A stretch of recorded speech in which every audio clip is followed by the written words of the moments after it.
If it's not been clear so far, I'm hoping to make it clear on this particular page here that basically we have children who are multilingual and developing in these parallel ways. So we have the process of language acquisition, which I'm showing you here on the left. And you can see that we've covered some of the issues related to pre-production, early production, the stages of language acquisition, and so forth, and emergence from Bix to Cow. And then we have cognitive development in the middle, which is knowledge comprehension. You might recognize this as Bloom's taxonomy, but we could put any taxonomy in here, Piaget, Vygotsky, it doesn't matter.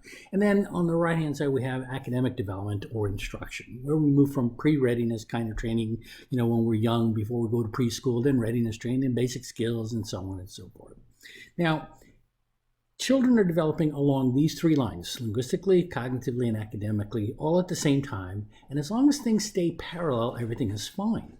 We'll move from Bix to Calp, and again, that happens around around fourth grade or so. It can vary here and there, but everything is progressing nicely. And as long as things remain parallel like that, anything we do in terms of instruction, assessment, and intervention will be effective. It all makes sense, okay? And all of this happens within the cultural context of the school, not the cultural context of the child, but of the school. What does the school expect? When does it expect it? What are the standards? What's it trying to provide?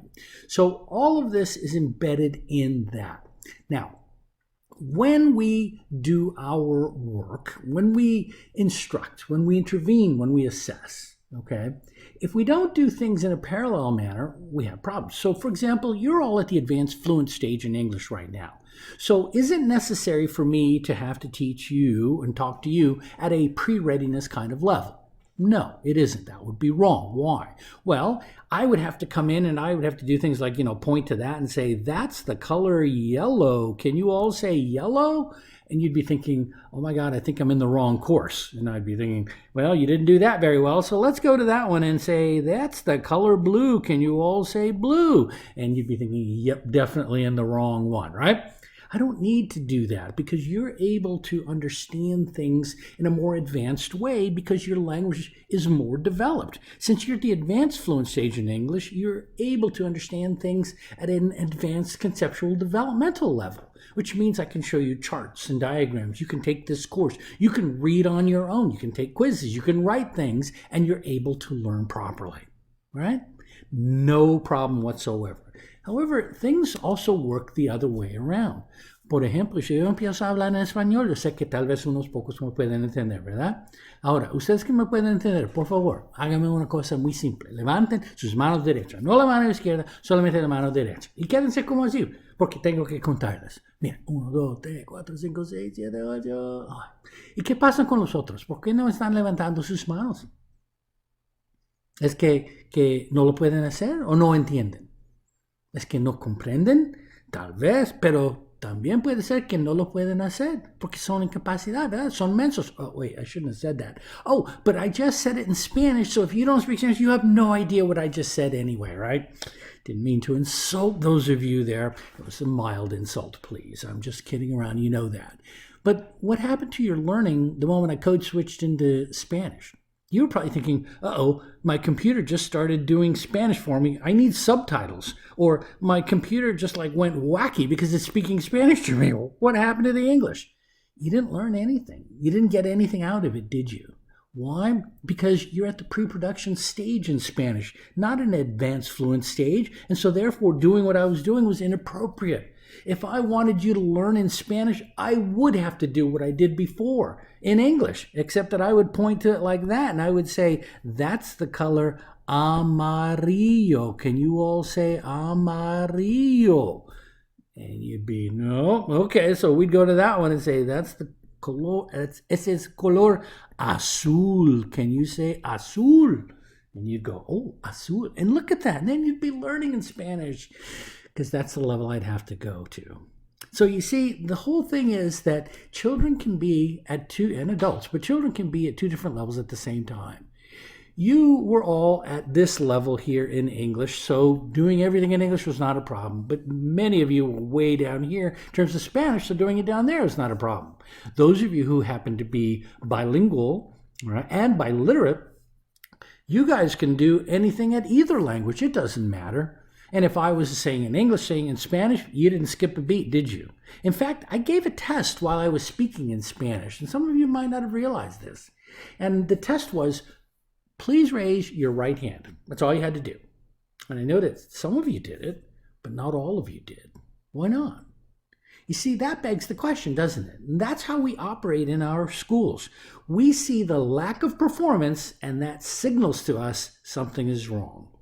When a teacher has a class and asks questions in that class, and a child keeps raising his hand, teacher asks that child, and that child always has the right answer, pretty soon the teacher knows, I'm not going to pick that child because I know that child knows the answer. I'm going to pick some other children that I don't know if they know the answer. So you see, the lack of performing is what clues us in. We do this in testing. We do this in our measurements. We do this all the time. And so when a child doesn't perform, our question is, why didn't you do that? Why didn't you raise your hand when I asked? There's really two possibilities. One, well, three maybe. You could do it, but you didn't understand what I was saying, so you didn't. Or you didn't understand what I'm saying, but you still wouldn't have been able to do it because nobody's ever taught you how to do it, but still not your fault, right? Or number three, the one question I asked, maybe you can't do it. Maybe you have a disability. Maybe you were incapable of raising your right hand, which is when I used the word in Spanish I probably shouldn't have used. But again, all in good fun.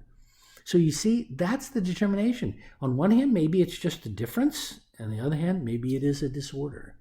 That is what we're trying to figure out as we move forward. So as we move toward, the conclusion of this particular section and this particular module, it's important to remember things get off kilter for the children that we're working with. Multilingual learners can only be expected to do what they can do at the level that they're at. If they are at a very low level in English, then you want them to perform in English, they can only do so to the extent of their development in English. And if both of their development in English and their heritage language has been at that BICS level, like I showed you previously, then it means they're not able to do anything at the level you might want them to, even though they are of a certain age or grade, and that's our expectancy.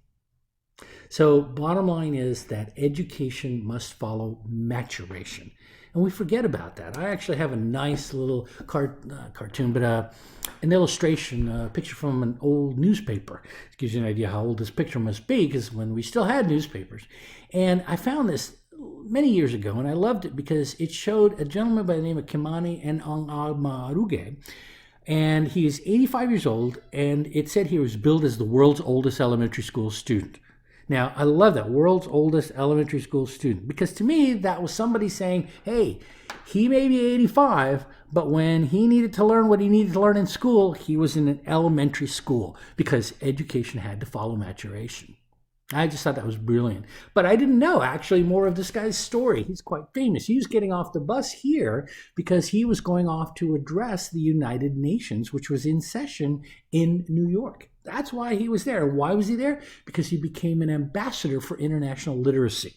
And how did he do that? Well, it turns out that he was from Kenya, and he served in the war in which Kenya fought to regain its independence from colonial Britain. And when they won that independence, he was a soldier in that battle, and he was a young man, and he had fought in it.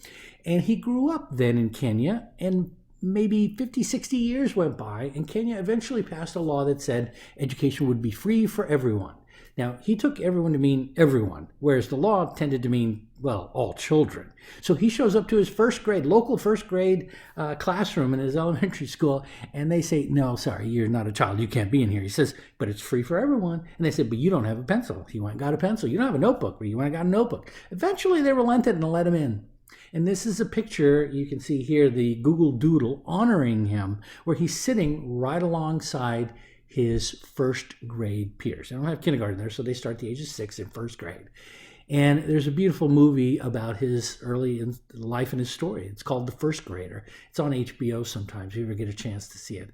And it's wonderful. And the basic reason he went to school was not just to learn to read, but because he had received a letter during his war service as a young man, which he kept, but never knew what it said. And so he wanted to go to learn to read so that he could read the letter that had been given to him. So Once again, I want to reinforce the fact that language is important. Language is fundamental to the learning process. Language occurs in parallel with the other developmental aspects that children are undergoing, including cognitive development and academic development. And education must follow maturation if we're going to try to teach children properly, to help them learn as best they can. We need to instruct them at the level in which they currently exist, not at the level in terms of what corresponds to their same age.